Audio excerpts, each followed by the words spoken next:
তো hello friend, আসসালামু আলাইকুম। আজকে আমি বানাবো অ্যাভোকাডো শেক। তো তার জন্য আমি নেবো মিল্ক আর কিছু ড্রাই ফ্রুটস। তো আমি দেরি না করে চটপট চাকুটা বার করলাম আর অ্যাভোকাডো আস্তে আস্তে করে মধ্যখান থেকে চিড়ে দুভাগ করে তার মধ্যখানে যে বীজটা আছে সেটাকে বার করে ফেলে দেবো। সেম আরেকটাও নেবো, মধ্যখানে কাটবো, মধ্যখানে যে বীজটা আছে ওইটাকেও ফেলে দেবো। সেম ওইটাও সেম পজিশন করবো। তো আমার কাটা শেষ। তো তারপর আমি একটা স্পুন নেবো, স্পুন নিয়ে ভেতরে যে অংশটা আছে শ্বাস সেটাকে আস্তে আস্তে সুন্দর করে বার করবো। তো এটা আমার কাছে যে অ্যাভোকাডোটা আছে ওটা অলরেডি পাকা, তার জন্য স্পুন দিয়ে বার হয়ে যাচ্ছে, কিন্তু কাঁচা হলে কিন্তু বার হতো না।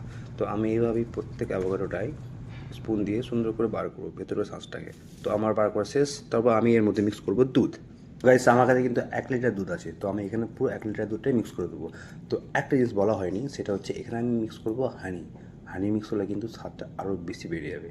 তো সেই কারণে আমি পরিমাণ মতন হানি ইউজ করবো চিনির বদলে। তো গাইস, আমার হানি মিক্স করা শেষ। তো পাশে রাখা আছে কিছু ড্রাই ফ্রুট, সেই সব ড্রাই ফ্রুটগুলো এর মধ্যে আমি ঢেলে দেবো। তো মিক্সিটা নিয়ে গিয়ে মিক্সারের মধ্যে 2 মিনিট আমি গ্রাইন্ড করবো ভালো করে। তো আপনি দেখতে পাচ্ছেন, তো আমার মোটামুটি গ্রাইন্ড করা শেষ। এবার আমার এটা পুরো কমপ্লিট রেডি। তো দেরি না করে নিয়ে এলাম কাপ। এই কাপের মধ্যে আমি যে শেকটা আমি বানিয়েছি সেটা আমি ঢালবো। তো দেখুন অনেকটা গাঢ় হয়েছে, এবং এরপর আমি তার উপর দিয়ে দেবো কিছু আখরোট আর কিছু ক্যাশু। তো এবার টেস্ট করার পালা, চলো খেয়ে দেখা যাক। মাশাআল্লাহ।